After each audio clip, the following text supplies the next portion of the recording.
Summer வந்தாச்சு. What's your plan for this holiday? எங்க கிட்ட விட்டுருங்க, நாங்க பாத்துக்கிறோம். GT Holidays. GT Holidays, South India's #1 travel brand. தங்கம் அடகு வைக்கிறதுல சில முக்கியமான விதிகளை ரிசர்வ் வங்கி வகுத்திருக்கு. கேஒய்சி நாம்ஸ் இன்க்ளூட் பண்ணியிருக்காங்க. அதாவது அந்த தங்கத்துடைய அவங்க ப்ரூஃப் ஆஃப் கோல்டு, அதாவது நான் தங்கம் அடமானம் வைக்கும்போது அதற்கு ப்ரூஃப் கொடுக்கணும். ப்ரூஃப் இல்லைன்னா அவர்கள்ட்ட டிக்ளரேஷன் மாதிரி கொடுக்கணும். இது எதனால், ஏன்னா சில தலைமுறைகளாக தங்கம் இருந்திருக்கான், அதுக்கெல்லாம் ப்ரூஃப் இருக்காது. இப்போ தான் ஜிஎஸ்டி போன்ற விஷயங்கள் இருக்குது. ஒரு 30-40 ஆண்டுகளுக்கு முன்பெல்லாம் பில்லே இல்லாமல் தங்கம் வாங்கப்பட்டிருக்கும். ஸோ அந்த மாதிரியான காலகட்டத்தில் அந்த ஒரு நடைமுறை சிக்கலும் இருக்குது. அதனால் பல விஷயங்கள் புகுத்தப்பட்டிருக்கு. அது அந்த கேஒய்சி அப்படிங்கிற நாம்ஸும் கொண்டு வரப்பட்டிருக்கு. கடன் திருப்பி செலுத்தக்கூடிய இன்கம் இருக்கா, அவர்களுக்கு போதிய வருமானம் இருக்கா, அவங்களுடைய பழைய தலைமுறையுடைய நகை வச்சிருந்தாங்க அப்படின்னா கடன் வாங்குறது சிக்கல். ஏன்னா அதுக்கான ப்ரூஃப் எல்லாம் இருக்காது, அவங்க எங்கேயோ வாங்கினாங்க தெரியாது, அதுக்கு பில் இருக்காது. 10-15 பவுன் நகை வச்சிருப்பாங்க. இது எப்பாவது உதவும், அவசரத்துக்கு உதவும், இல்லை அடமான வைக்கலாம், வித்தலாம் அப்படின்னா அவங்களுக்கு சிக்கல் தான். பிற்காலத்தில் பிரச்சனை. அதாவது அவர்களுக்கு அந்த கடன் திருப்பி செலுத்த முடியாமல் அது ஏலத்திற்கு போய் அந்த நகையே அவர்களுக்கு கைவிட்டு போகும்பொழுது அது மிகப்பெரிய பிரச்சனைகளை ஏற்படுத்தும். 50க்கும் மேற்பட்ட உலக நாடுகளில் 100 கோடிக்கும் அதிகமான ஆகாயம் தமிழ் பார்வையாளர்களுக்கு பேரன்பும் திருநன்றி. வணக்கம் ஆகாயம் நண்பர்களே. தங்கம் அடகு வைப்பதில் ரிசர்வ் வங்கி ஏன் புதிய விதிகளை வகுத்திருக்கிறது? இதன் மூலம் முதலீட்டாளர்கள், கடன் வாங்குபவர்கள் பாதிக்கப்படுவார்களா? இதை பற்றி பேசுவதற்காக நிதி ஆலோசகர் கோபாலகிருஷ்ணன் இங்க வந்திருக்கிறார். வணக்கம் திரு கோபாலகிருஷ்ணன். வணக்கம். தங்கம் அடகு வைக்கிறதுல சில முக்கியமான விதிகளை ரிசர்வ் வங்கி வகுத்திருக்கு. இப்போது இந்த விதிகளை வகுக்க வேண்டிய அவசியம். அதாவது தங்கத்துடைய இந்த கோல்டு லோன் அப்படிங்கிற அந்த செக்மெண்ட் பார்க்கும்பொழுது எப்பொழுதெல்லாம் தங்க விலை உச்சத்தில் இருக்கோ இல்லை உயர்ந்து கொண்டே இருக்கோ அந்த காலகட்டங்களில் தங்கத்துடைய அந்த கோல்டு லோனுடைய தேவை அதிகரித்து கொண்டிருக்கு. ஏன்னா மக்கள் பாரம்பரியமாக நம்ம நாட்டில் பார்த்துருக்குறோம், பல தலைமுறைகளாக அவர்களுக்கு உடனடியாக ஏதாவது பணத்தேவை இருந்ததுன்னா அவர்கள் தங்கத்தையும் அடமானம் வைத்து பணம் பெறுவது அப்படிங்கிறது இன்றைய பழக்கம் இல்லை, பல தலைமுறைகளாக அது இருந்து கொண்டிருக்கிறது. அந்த பழக்கம் தொடர்ந்து வந்து கொண்டிருக்கு. அதற்கு முக்கியமான காரணம் எளிமையாக எளிதில் தங்க நகை கடன் அப்படிங்கிறது கிடைத்து விடுகிறது. ஒரு தங்கத்தின் மீது கடன் கொடுப்பவர்கள் எளிதாக கொடுத்து விடுகிறார்கள். ஒரு எதுவும் அடமானம் இல்லாத கடன் கிடைப்பது அப்படிங்கிறது நிச்சயமாக ஒரு கடினமான விஷயம்.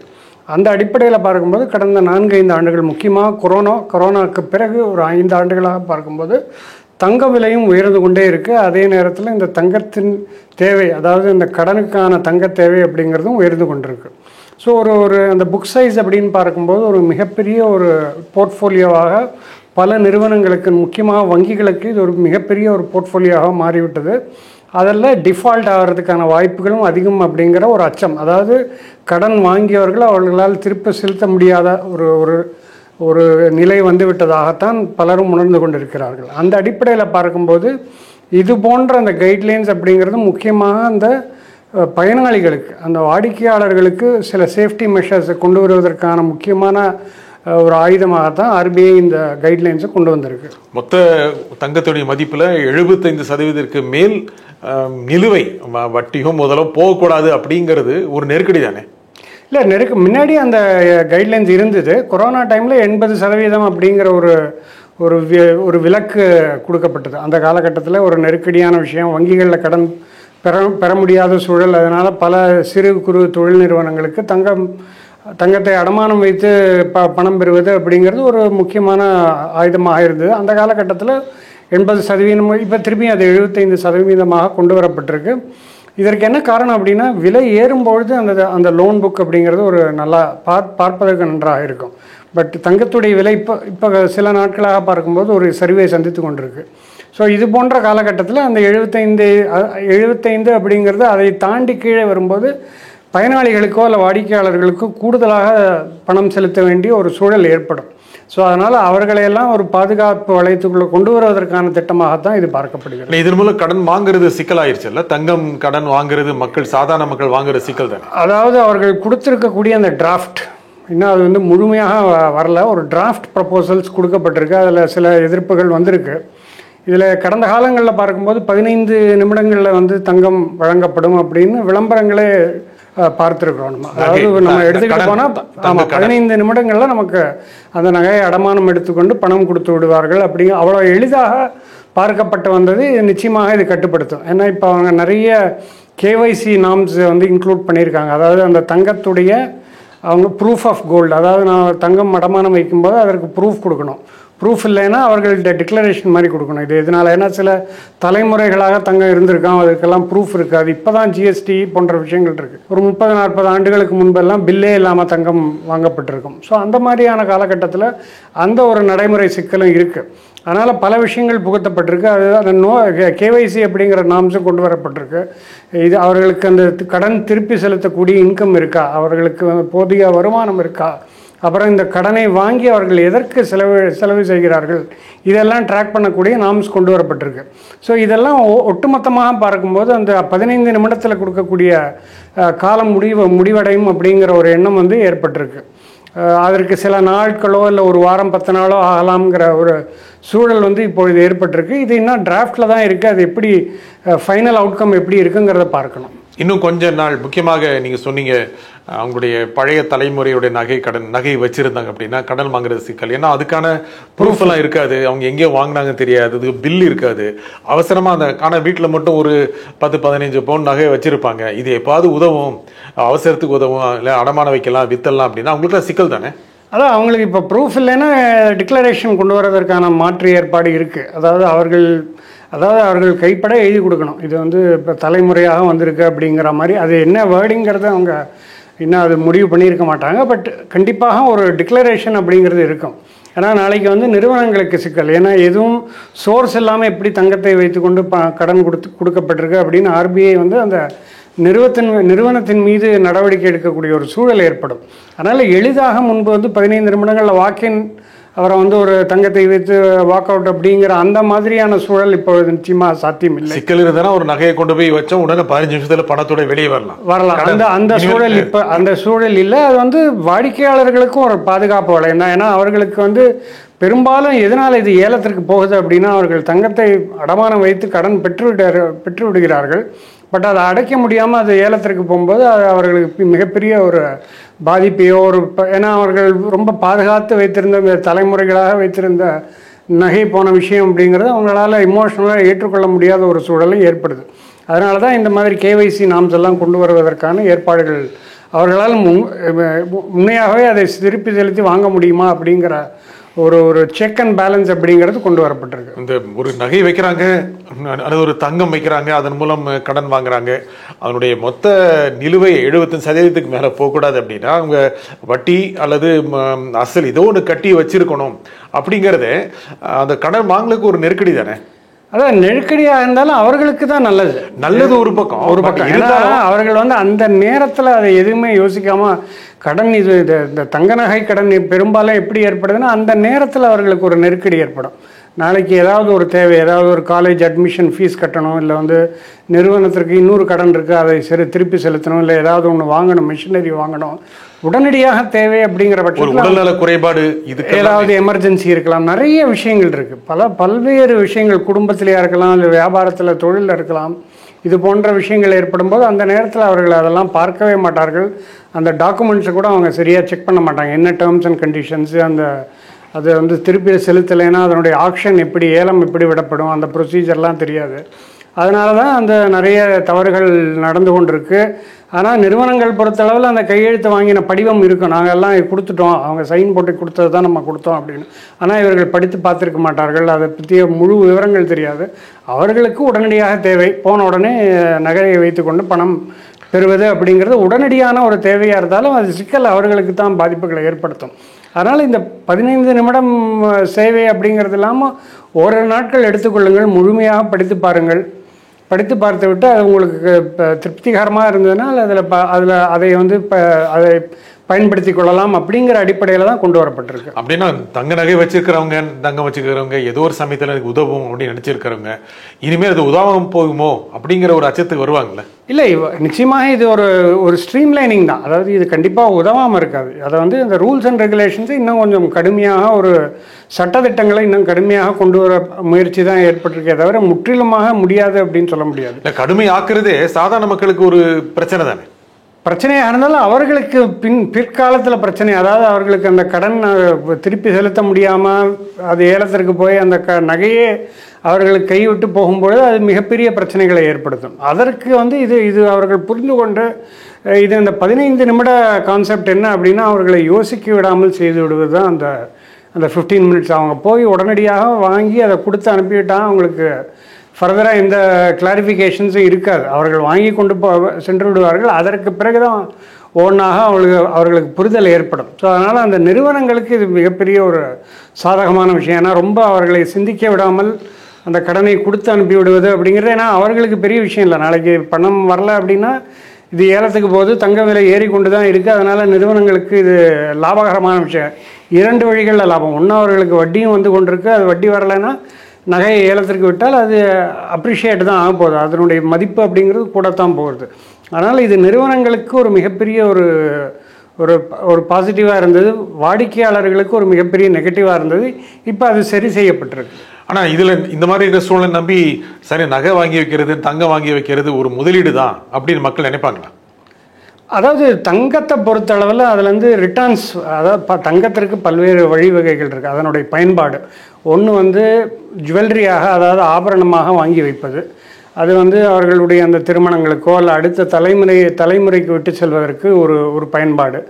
அதே நகை பிற்காலத்தில் இது தங்க கடன் நகை கடனுக்காக வந்தாலும் வரலாம். அதுவும் ஒரு வழி இருக்குது. இன்னொன்று, நிறைய பேர் முதலீட்டு நோக்கத்திற்காக, அதாவது தங்கத்தை வாங்கி அது நாளைக்கு அதனுடைய மதிப்பு கூடும்போது அது முதலீடாக பார்க்கலாம். அந்த வகையில் பயன்பாடு இருக்குது. பட் தங்கத்தை பொறுத்த அளவில் தேவையில்லை அப்படின்னா ஆபரணமாக வாங்காமல் முதலீட்டு வழியில் வாங்கினோம் அப்படின்னா பேப்பர் கோல்டு அப்படிங்கிற கான்செப்ட், அதாவது முதலீடுகள் தங்கத்தில் பண்ணலாம், அதே நேரத்தில் நமக்கு ஆபரணமாக இல்லாமல் அதனுடைய மதிப்பை வைத்துக்கொண்டு நம்ம முதலீடாக பண்ணலாம். பட் தங்கம் வேண்டும், நம்மளுடைய தேவைகளுக்கு தங்கம் வேணும், நம்மளுடைய குடும்பத்திற்கோ இல்லை அடுத்த தலைமுறைக்கு தங்கம் வேணும் அப்படின்னா அவர்கள் ஆபரண தங்கமாகவோ இல்லை ஃபிசிக்கல் கோல்டாக வாங்குவதுதான் ஒரே வழி, வேறு வழி இல்லை. அதனால் அவர்களுடைய தேவை என்ன அப்படிங்கிறத பொறுத்து தான் தங்கத்துடைய அந்த வாங்குதல் திறன், அந்த முதலீட்டு திறன் அப்படிங்கிறது இருக்கும். அந்த முதலீடாக இருக்கும், தங்கம் முதலீடாக இருக்கும் அப்படின்னு நினைக்கிற மாதிரி மனசு மாறிடுச்சு அப்படின்னா தங்கம் வாங்குறதே குறைஞ்சிருமா இல்லையா? இது வரைக்கும் குறையல. ஏன்னா இந்தியாவை பொறுத்தளவில் ஒரு தங்கத்தின் மீதான ஒரு மோகமுள்ள நாடாக தான் இருக்குது. ஏன்னா சைனாவையும் தாண்டி இந்தியாவுடைய தங்க தேவையான நம்ம முழுக்க இறக்குமதி பண்ணுறோம். தங்கம் உள்நாட்டில் உற்பத்திங்கிறதே கிடையாது. நம்மளுடைய தேவைகளுக்காக 100% நம்ம தங்கத்தை முதலீடு வெளிநாட்டிலேருந்து நம்ம இறக்குமதி தான் இது கொண்டிருக்கோம். இறக்குமதி வரி இருந்தாலும் அதையும் தாண்டி நம்ம வாங்கும் திறன் அப்படிங்கிறது அதிகரித்து கொண்டிருக்கு.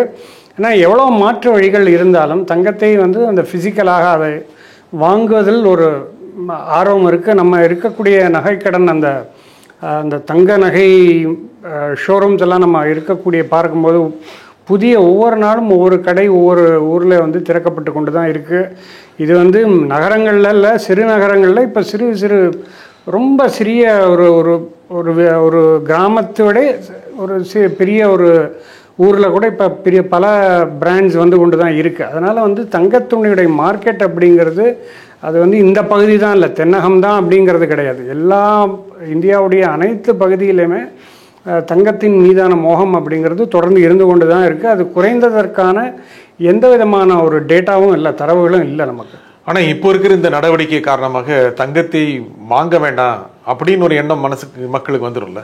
அதாவது இப்போ பெரும்பாலும் எப்படின்னா இது வந்து கடன் வாங்குவதற்கு தான் தங்கம் வாங்குவாங்கன்னு சொல்ல முடியாது. தங்கம் வாங்கி வைப்பார்கள். அதாவது பிற்காலத்தில் அது ஏதாவது ஒரு விதத்தில் உபயோகப்படும். அதாவது நம்மளுடைய குழந்தைகளுக்கு கொடுப்பதற்காகவோ இல்லை அடுத்த தலைமுறையினர் கொடுப்பதற்காகவோ தான் வாங்கி வைக்கிறார்கள்.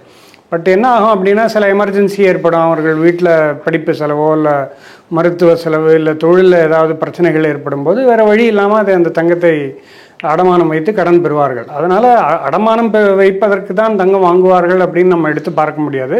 பொதுவாக வாங்கி வைத்திருப்போம். அது என்றாவது ஒரு நாள் ஏதாவது ஒரு வழியில் அதனுடைய பயன் நமக்கு இருக்கும் அப்படிங்கிற அடிப்படையில் தான் வாங்கி கொண்டிருக்கிறார்கள். அந்த ட்ரெண்டு தொடர்ந்து இருந்து கொண்டு தான் இருக்குது. தங்கத்துடைய அந்த டிமாண்ட் அப்படிங்கிறது இந்தியாவில் குறைவதற்கான வாய்ப்புகள் இருக்கிற மாதிரி தெரியல. ஆனால் இந்த விதிகள் வரும் பொழுது அதில் கொஞ்சம் மாற்றங்கள் வருமா வராதா? அதாவது விதிகள் வரும்போது மேபி அதை வந்து அவர்கள் அட்ஜஸ்ட் பண்ணி அதை இனிமேல் வரக்கூடிய காலங்களில் வந்து அதை அவர்கள் ஏற்றுக்கொண்டு தான் தீர வேண்டும். அதனால் தங்கத்துடைய டிமாண்ட் குறையும் அப்படின்னு நம்ம எதிர்பார்க்க முடியாது. தங்கத்துடைய டிமாண்ட் அப்படிங்கிறது நான் ஏற்கனவே சொன்னது போல் அவர்கள் இதுக்கு மட்டுமே அவர்கள் சிந்தித்து வாங்குவதில்லை. ஒட்டுமொத்தமாக ஒரு ஃபேமிலிக்கு 100-200 பவுன் இருந்ததுனால் நல்லது அப்படிங்கிற அடிப்படையில் அந்த பாரம்பரியமாக அந்த தங்கத்துடைய மோகம் அப்படிங்கிறது நம்ம நாட்டில் இருந்து கொண்டு தான் இருக்குது. ஸோ இந்த பர்பஸுக்கு நாளைக்கு அது பிரச்சனைகள் வருமா அப்படின்னா அது அந்த புதிய கைட்லைன்ஸ் வரும்போது அதற்கேற்றவாறு இந்த சூழல் மாறும் அப்படின்னு எதிர்பார்க்கலாம். ஆனால் இப்போ தங்கம் வாங்குவாங்களா மக்கள்? இப்போ தங்கத்தில் முதலீடு செய்யலாமா? அதாவது முதலீட்டு அடிப்படையில் பார்க்கும்போது ஒரு 100 ரூபாய் முதலீடு செய்தால், இது நான் முதலீடு மட்டும் எடுத்து நம்ம பார்க்கும்போது ஒரு 100 ரூபாய் முதலீடு செய்தால் அதிகபட்சமாக 5-10% தான் தங்கத்தில் முதலீடாக செய்யணும். அதாவது முதலீடு அப்படின்னு பார்க்கும்போது, ஏன்னா இதர வழிகள் முதலீட்டு வழிகள் இருக்குது, எல்லாவற்றையும் தங்கத்தில் முதலீடு. இப்போ கடந்த 4-5 ஆண்டுகளாக தங்கத்துடைய விலை அப்படிங்கிறது தொடர்ந்து ஏறிக்கொண்டிருக்கு. பொதுவாகவே இது போன்ற ஒரு ட்ரெண்டு கடந்த காலங்களில் நம்ம பார்க்கல. எப்பொழுதெல்லாம் உலக பொருளாதாரத்தில் கடுமையான சிக்கல் ஏற்படுதோ, ஒரு கிரைசிஸ் நெருக்கடிகள் ஏற்படுதோ, அப்பொழுதுதான் தங்கத்துடைய விலை அப்படிங்கிறது ஏறிக்கொண்டிருக்கும். இப்போ கடந்த 4-5 ஆண்டுகளாக பெரிய அளவுக்கு சிக்கல்கள் எதுவும் இருக்கலை. இந்த யுக்ரைன் ரஷ்யா கிரைசிஸ் மட்டும் இருந்திருக்கு.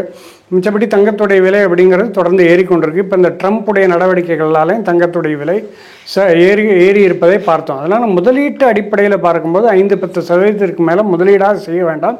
பட் அவர்களுக்கு ஆபரண தங்கம் வாங்கணும், அவர்களுடைய தேவை, அவர்களுடைய குடும்ப தேவைகளுக்கு வாங்கணும் அப்படின்னா வாங்கலாம். பட் முதலீடு அப்படின்னு பார்க்கும்போது 5-10% மேலே முதலீடாக செய்ய வேண்டாம். அதையும் தங்கத்தில் ஃபிசிக்கல் கோல்டாக வாங்காமல் அவர்கள் வேறு வழி ETF இருக்குது, மியூச்சுவல் ஃபண்ட்ஸ் இருக்குது, பல பேப்பர் கோல்டு வழிவகைகள் இருக்குது, அதில் முதலீடு செய்யலாம்.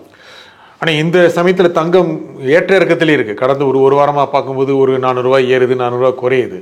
இந்த இடத்துல மக்கள் வெயிட் பண்ணலாமா, இல்லை இந்த சமயத்தில் இன்வெஸ்ட் பண்ணலாமா? அதாவது இப்போ இருக்கக்கூடிய சூழல் கடந்த 6 மாதமாக நம்ம எடுத்து பார்க்கும்போது, முக்கியமாக ட்ரம்ப் வந்ததுக்கு பிறகு தங்கத்துடைய விலை வந்து ஒரு நல்ல உச்சக்கட்டத்தில் இருந்தது. ஏன்னா அவருடைய அந்த அணுகுமுறை, பொருளாதார அணுகுமுறை, இந்த டாரிஃப் பாலிசி எல்லாம் இன்னும் ஒரு கிளாரிட்டி கிடைக்கல. இப்போ சைனாவுடைய டாரிஃப் ஓரளவுக்கு கட்டுப்படுத்தப்பட்டாலும் இன்னும் அதனுடைய அந்த போக்கு வந்து ஒரு ஸ்திரமற்ற போக்காக தான் இருக்குது. அந்த அடிப்படையில் பார்க்கும்போது இந்த தங்க விலை வீழ்ச்சி அப்படிங்கிறது தொடர்ந்து இருக்குன்னு சொல்ல முடியாது. நிச்சயமாக விலையேற்றம் இருக்கும். இது ரொம்ப ஏறிட்டதுனால ஓரளவுக்கு விலை குறைந்து கொண்டிருக்கு. பட் ஒட்டுமொத்தமாக பார்க்கும்போது பெரிய அளவுக்கு இறங்குவதற்கு வாய்ப்புகள் இல்லை. அதனால் இப்போ அவங்க எந்த நேரத்தில் வாங்கணும் அப்படின்னு முடிவு எடுக்கிறது அவங்களுடைய தேவைகளை பொறுத்து இருக்குது. இப்போ அவர்களுக்கு உடனடியாக ஒரு திருமணம், அவர்கள் குடும்பத்தில் வந்து திருமணம் ஏற்படக்கூடிய வாய்ப்புகள் இருக்குன்னா வாங்கி தான் ஆகணும். அவர்களால் ரொம்ப நாள் காத்திருக்க முடியாது. பட் அவர்கள் காத்திருக்கும் பட்சத்தில் கொஞ்சம் கொஞ்சமாக சேர்த்து வைக்கலாம். எப்பொழுதெல்லாம் ஒரு இறக்கம் வருகிறதோ அப்பொழுதெல்லாம் சிறிதாக சேர்த்து வைக்கலாம். இது வந்து அவர்கள் தேவைகளை பொறுத்து அமையும். ஆனால் இப்போ முதலீடுன்னு பார்க்க போனால் அவங்களுடைய மொத்த முதலீடு செய்கிறதுல 10% வாங்கினா போதுன்னு நினைக்கிறீங்க? அது 5-10% மேக்சிமம். அதற்கு மேலே வாங்க வேண்டிய தேவை இல்லை. ஏன்னா தங்கத்தை பொறுத்த அளவில் எப்பொழுதுமே ஒரே மாதிரி இருக்குன்னு சொல்ல முடியாது. இப்போ ஒரு 4-5 ஆண்டுகளாக தங்கத்துடைய விலை அப்படிங்கிறது தொடர்ந்து ஏறிக்கொண்டிருக்கு. சில முதலீட்டு வழிகளை காட்டிலும் தங்கம் அதிகமாக இருக்காது. அதே வேளையில் எல்லாவற்றையும் தங்கத்திலையும் முதலீடு செய்யக்கூடாது. அந்தந்த முதலீட்டு வழிகளில் அதற்குண்டான ஒரு பங்களிப்பு இருந்து கொண்டு தான் இருக்கும். அதனால் தங்கத்தை பொறுத்தளவு 5-10% அப்படிங்கிறது உச்சபட்சமாக வைத்துக்கொண்டு இதர வழிகளில் முதலீடு செய்யும்போது தான். ஏன்னா தங்கத்தை பொறுத்தளவில் ஒன்று அவர்கள் ஆபரணமாக வாங்கினால் அதை திருப்பி விற்கும்போது அதற்குண்டான ப்ராசஸ்லாம் இருக்குது. அந்த செய்கூலி சேதாரம் போன்ற விஷயங்கள், அந்த டிரான்ஸ்பரன்சி எல்லாம் இன்னும் முழுமையாக வரலை. ஸோ அந்த பிரச்சனைகள்லாம் இருக்குது. அதனால் உடனடியாக அவர்களுக்கு உரித்த அந்த வேல்யூ கிடைக்குமா அப்படிங்கிறது தெரியாது. அதே நேரத்தில் பேப்பர் ஃபார்மில் வாங்கும்போது கண்டிப்பாக உடனடியாக அதை என்கேஷ் பண்ணி எடுத்துக்கலாம். ஸோ இந்த மாதிரியான விஷயங்கள் இருக்குது. பட் முதலீட்டு அணுகுமுறையில் பார்க்கும்போது 10% வந்து உச்சபட்சமாக இருக்கணும். அதற்கு மேலே தேவையில்லை அப்படிங்கிறது அதுதான் ஒரு விதியாக ஃபாலோ பண்ணணும். எவ்வளோ தூரம் மேலே போக வாய்ப்பு இருக்குது தங்கம் இன்னும் இருக்குது. அதாவது டிமாண்டு பொறுத்த அளவில் இப்போ குளோபல் சென்ட்ரல் பேங்க், அதாவது RBI போன்ற மத்திய வங்கிகள் வாங்கி கொண்டிருக்கிறார்கள். இப்பொழுதெல்லாம் நெருக்கடியான ஒரு காலகட்டம் ஏற்படுதோ பொருளாதாரத்தில், உலக பொருளாதாரத்தில் முக்கியமாக நெருக்கடிகள் ஏற்படும் பொழுது மத்திய வங்கிகள் பெரிய அளவில் தங்கத்தை வாங்கி சேமிப்பார்கள். RBIயும் வாங்கி கொண்டிருக்கு, பல மத்திய வங்கிகளும் வாங்கி சேமித்து வைத்து கொண்டிருக்கிறார்கள். அந்த ட்ரெண்ட் இருக்கக்கூடிய பட்சத்தில் இன்னும் தங்கம் விலை உயர்ந்து கொண்டு தான் இருக்கும். இந்த ஏற்ற இறக்கம்ங்கிறது அந்தந்த காலகட்டத்தில் இருக்கக்கூடிய அந்த டிமாண்ட் அண்ட் சப்ளை, அதாவது அதனுடைய தேவை இல்லை தேவை இருக்குது அப்படிங்கிறத பொறுத்து அமையும். பட் இன்ஸ்டிடியூஷனல், அதாவது RBI போன்ற பெரிய நிறுவனங்களுடைய தேவைகளும் இருக்குது. அதே நேரத்தில் தனிநபர் சார்ந்த டிமாண்ட், அதாவது இந்தியாவில் இருக்கக்கூடிய மக்களுடைய அந்த டிமாண்ட் அப்படிங்கிறதும் தங்கத்தை பொறுத்தளவில் இருந்து கொண்டு தான் இருக்குது. அதனுடைய தேவை குறையிறதுக்கான வாய்ப்புகள் இதுவரைக்கும் காணப்படவில்லை. அதனால் இந்த 2 தேவைகளும் டிமாண்டும் இருக்க தங்கத்துடைய விலை அப்படிங்கிறது ஏறிக்கொண்டு தான் இருக்கும் வரக்கூடிய நாட்களில். சடனாக ஒரு சேஞ்ச் இருக்குது, ஒரு கரெக்ஷன் போருமா, ரொம்ப கீழே போகக்கூடிய வாய்ப்பு இருக்கா? அதாவது ரொம்ப ஸ்டீப் கரெக்ஷன் அப்படின்னு இங்கே எடுத்த உடனே ஒரு 20-30% குறைவதற்கான வாய்ப்புகள் கண்டிப்பாக இல்லை. குறையிறதுக்கான வாய்ப்புகள் இருக்குது. ஏன்னா எதுவுமே முதலீட்டு சாதனங்களை பொறுத்தளவில் எது ஒன்று வந்து அபரிமிதமாக ஏறிவிட்டதோ நிச்சயமாக அது ஒரு இறக்கம் அப்படிங்கிறது, அது பங்குச்சந்தையாக இருக்கட்டும், இல்லை ரியல் எஸ்டேட்டு, ப்ராப்பர்ட்டி வேல்யூ, இல்லை கோல்டு, எதை எடுத்தாலுமே ஒரு இறக்கம்ங்கிறது இருக்கத்தான் செய்யும். அது வந்து படிப்படியாக அந்த இறக்கம் ஏற்றம் அப்படிங்கிறது அதை தான் இப்போ தங்கத்தில் பார்த்து கொண்டிருக்கோம். அது ஒரு இயற்கையான நடைமுறை தான், நேச்சுரல் ப்ராசஸ். எது ஒன்று ஏறிவிட்டதோ அது ஓரளவுக்கு இறங்கித்தான் ஆக வேண்டும். ஆனால் ரொம்ப கடுமையான இறக்கம் இருக்கும் அப்படின்னு நிச்சயமாக எதிர்பார்க்க முடியாது. நான் ஏற்கனவே சொன்ன மாதிரி இன்ஸ்டிடியூஷனல் டிமாண்ட், அதாவது ஆர்பிஐ, சென்ட்ரல் பேங்க்ஸ் போன்ற இன்ஸ்டிடியூஷன்ஸும் பெருமளவில் தங்கத்தை வாங்கி கொண்டிருக்கிறார்கள். அதே நேரத்தில் தனிநபர் டிமாண்டும் அதிகரித்து கொண்டு தான் இருக்கும், மக்கள் வாங்கி கொண்டு தான் இருக்கிறார்கள். அதனால் இது இரண்டும் இருக்கும் பட்சத்தில் பெரிய அளவுக்கு இறங்குவதற்கான வாய்ப்புகள் இல்லை. சிறு ஏற்ற இறக்கம்ங்கிறது இருந்து கொண்டிருக்கும்.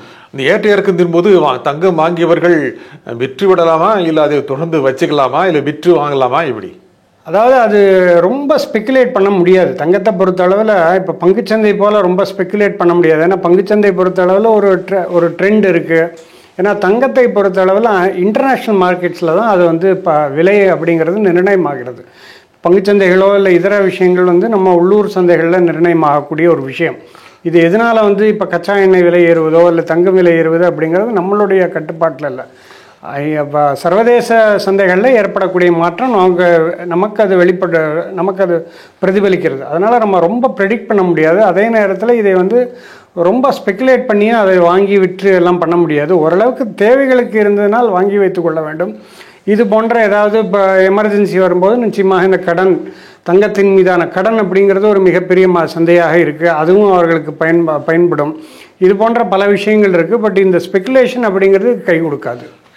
ஆனால் நீண்ட காலத்தில் தங்கம் வைத்துக் கொள்ளலாம். ஏன்னா அது ஒரு முதலீடாக வைத்துக்கொண்டு நீண்ட காலத்திற்கான முதலீடு தானா, இல்லை வாங்குற ஒரு 2 வருஷம் கழிச்சு அதுலேருந்து கொஞ்சம் லாபம் சம்பாதிக்கலாம், 3 வருஷம் கழிச்சு அதிகம் விலை ஏறிச்சுன்னா அது வேறொரு முதலீட்டுக்கு பயன்படுத்தலாம் அப்படின்னு தங்கத்தை பற்றி நினைக்கக்கூடாதா? பெரும்பாலும் வந்து அவர்கள் வாங்கி வைத்து கொண்டிருக்கிறது தான் பார்க்குறோம். அதாவது வாங்கி வைத்தாலும் என்ன ஆகுது அப்படின்னா பிற்காலத்தில் அதனுடைய இப்போ ஆபரணமாக வாங்கினா அது டிசைன் வந்து பழைய காலத்து டிசைன் அப்படிங்கிறதுல அதை கொடுத்து விட்டு எக்ஸ்சேஞ்ச் பண்ணுறதெல்லாம் அந்த ஒரு ட்ரெண்டும் இருக்குது.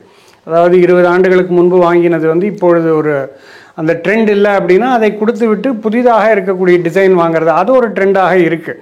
பட் தங்கத்தை பொறுத்தளவில் வந்து வாங்கினால் பொதுவாக ஆபரணங்களாக வாங்கும்போது அது அவர்களுடைய தேவை என்ன இருக்கோ, குடும்ப தேவையோ இல்லை திருமண தேவையா இல்லை என்ன அப்படிங்கிறத பொறுத்து அந்த தங்கம் கையில் இருக்கும். பட் முதலீடு அப்படிங்கிறத பொறுத்தளவில் வாங்கி வைக்கிறது அப்படிங்கிறது இப்போ செய்து கொண்டு தான் இருக்கிறார்கள். பட் அது ரொம்ப குறைவாகத்தான் காணப்படுது அந்த மாதிரியான ஒரு சூழல். அது நீண்ட கால முதலீடாக மட்டுமே தங்கத்தை முதலீடாக வாங்கி வைத்துக் கொள்கிறார்கள். இந்த மாதிரி தேவைகள் வரும்போது அதை அடமானம் வைத்து கடன் வாங்குவது அப்படிங்கிற ஒரு பழக்க வழக்கமும் இருந்து கொண்டு தான் இருக்குது. அந்த இதில் இல்லை. பட் டிசைன் மாற்றம் இது போன்ற அந்த ஃபேஷன் மாற்றம் வரும்பொழுது தங்கம் வந்து வேறு வகையில் வந்து திரும்பி வருகிறத நம்ம பார்க்குறோம். நீங்கள் சொன்னீங்க இந்தியர்கள் அதிகளவுக்கு தங்கம் வாங்குவதில் அதிகளவுக்கு முன்னுரிமை காட்டுகிறாங்க. எல்லாமே ஒரு நீண்ட கால முதலீடாக மட்டுமே இருக்கட்டும் அப்படிங்கிறதுக்காக தான். அது பயன்பெறணும், அதை வச்சுட்டு ஏதோ சமயத்தில் அது வித்து அது பயன்பெறணும் அப்படிங்கிறது இல்லை. அந்த ட்ரெண்ட் இல்லை. ஏன்னா இப்போ இருக்கிற எஸ்டிமேட் பார்த்தா நமக்கு எவ்வளோ டன் கோல்டு இருக்குங்கிறது இன்னும் தெளிவாக தெரியல. ஒரு ரஃப் எஸ்டிமேட்ஸ் தான் இருக்குது. ஏன்னா வாங்கி வைத்து கொண்டிருக்கிறார்களே தவிர அது வெளிப்புழக்கத்துக்கு வருவது மாதிரி தெரியல. பொதுவாகவே ஒரு இந்தியாவை பொறுத்தளவில் அந்த தங்கத்தின் மீதான மோகம் இருந்து கொண்டு தான் இருக்குது. அது வந்து அந்த தலைமுறைகள் தாண்டினாலும் அந்தந்த தலைமுறைக்கு ஏற்ற ஒரு மோகம் இருந்து கொண்டிருக்கு. ஆனால் முதலீடு தானே, அது ஏதோ ஒரு இருக்குது. முதலீடு தான், முதலீடு அப்படிங்கிறதுல. பட் மக்கள் முதலீடாக வாங்குவதில்லை பெரும்பாலும். அவர்கள் எதுக்காக பயன்படுது? இப்போ அதை வாங்கி விற்கிறது இல்லை, கடனும் வாங்குறது இல்லை, எதுக்காக பயன்படுது? அதாவது அவர்கள் வாங்கி விடுகிறார்கள். இது போன்ற ஏதாவது தேவை ஏற்படும் போது அதை என்கேஷ் பண்ணுறாங்க. அதுதான் நடந்து கொண்டிருக்கு. அதற்குத்தான் அவர்கள் அதை வந்து வைத்து கொண்டு அதை நாளைக்கு அடமானம் வைக்கணும்னு வாங்குறது கிடையாது. அவர்கள் வாங்கி வைத்து விடுகிறாரா அப்பப்போ இருக்கக்கூடிய பணம். ஏன்னா இந்தியாவை பொறுத்தளவில் அந்த வீடு வாங்குவதும் தங்கம் வாங்குவதும் அப்படிங்கிறது ஒரு மோகம் இருந்து கொண்டிருக்கு. எல்லாரும் பணம் ஈட்ட ஆரம்பிக்கும் போது இது ரெண்டுமே தேவைகள் இருக்குது. அவர்கள் அதை பற்றி சிந்திப்பதில்லை. தங்கத்தை வைத்துக்கொண்டு என்ன செய்வது அப்படிங்கிற சிந்திப்பதில்லை. பட் வாங்கி கொண்டு தான் இருக்கிறார்கள். இப்போ அந்த குடும்ப சூழல் இது போன்ற ஒரு திருமணங்கள் நாளைக்கு 20 ஆண்டுகளுக்கு பிறகு திருமணம் செய்து கொடுக்கக்கூடிய ஒரு சூழல் வரும்போது அது தங்கத்தை வைத்து கொண்டு தான் வாங்கிறார்கள். பட் இடையில் சில தேவைகள் வரும்போது அது அடமானத்துக்கு போகலாம், இல்லை கடனாக வாங்க பெறலாம், அதெல்லாம் நடக்கும். பட் அந்த நோக்கத்திற்காக வாங்குவது வந்து தங்கத்தின் மீதான ஒரு ஈர்ப்பு இருந்து கொண்டு தான் இருக்குது. நீங்கள் பேப்பர் கோல்டு வாங்கலாம், அது வந்து நேரடியாக அது ஃபிசிக்கலாக தான் வாங்கணும் அவசியம் இல்லை, பேப்பர் கோல்டில் வாங்கலாம் அப்படின்னாங்க. அதே மாதிரி பங்குச்சந்தையிலும் கூட கோல்ட் பீஸ் வாங்கலாம், இடிஎஃப்ஸ் எல்லாம் இருக்கு, வாங்கலாம். இது ஒரு முதலீடாக மட்டுமே இருக்குமா, இல்லை நீங்கள் சொன்ன மாதிரி தங்கத்தை வாங்கி வைத்துக் கொள்கின்ற அதே அளவுக்கான ஒரு உணர்வு ரீதியான ஒரு தொடர்பு, ஒரு இமோஷனல் அட்டாச்மெண்ட் இருக்கும்? இல்லை, இது வந்து முழுக்க முழுக்க முதலீட்டு வழி தான். அது ஏன்னா இப்போ தங்கத்தை வாங்குவது பெரும்பாலும் வந்து அவர்கள் அதை கையில் எடுத்து பார்த்து அந்த மோகம் இருக்குது, அந்த ஈர்ப்பு இருக்குது. அப்போ தான் அது ஆபரணமாக வாங்கி அவர்கள் அப்பப்போ எடுத்து பார்க்கக்கூடிய அந்த ஒரு ஆவல் இருக்கும். பட் முதலீட்டாக ஒரு பேப்பர் ஃபார்மில் வாங்கும்போது அது ஒரு முதலீடு தான். ஏன்னா இப்போ இருக்கக்கூடிய வேல்யூவில் வாங்குகிறோம், நாளைக்கு ஒரு ஆண்டு 2 ஆண்டோ இல்லை 3 ஆண்டுக்கு பிறகு அதனுடைய மதிப்பு எப்படி இருக்கோ அதை பார்த்து நம்ம விற்பது அப்படிங்கிறது முழுக்க முழுக்க ஒரு முதலீட்டு எண்ணத்தின் அடிப்படையில் பெறப்படுவது. பட் ஃபிசிக்கலாக வாங்குவது அப்படிங்கிறது வந்து பல்வேறு விஷயங்கள். ஒன்று, அதற்குண்டான அந்த மோகம் இருக்குது. அதை நம்ம கையில் எடுத்து நம்ம தொட்டு பார்க்கும்போது அதற்குண்டான ஒரு அந்த தங்கத்தின் மீதான அந்த ஈர்ப்பு வந்து எல்லோருக்குமே இருக்கும். அதனுடைய தேவை அது. பட் முதலீட்டு வழி தான். எனக்கு தங்கம் ஃபிசிக்கலாக வாங்க வேண்டாம், அதை நான் பார்க்கக்கூட வேண்டாம் அப்படின்னா இது போன்ற வழிகளும் இருந்து கொண்டு தான் இருக்குது. இந்த நிகழ்ச்சியின் கருத்து குறிப்பாக திரு கோபாலகிருஷ்ணன், மிக்க நன்றி. நன்றி. மீண்டும் ஒரு நிகழ்ச்சி சந்திப்போம். நன்றி, வணக்கம்.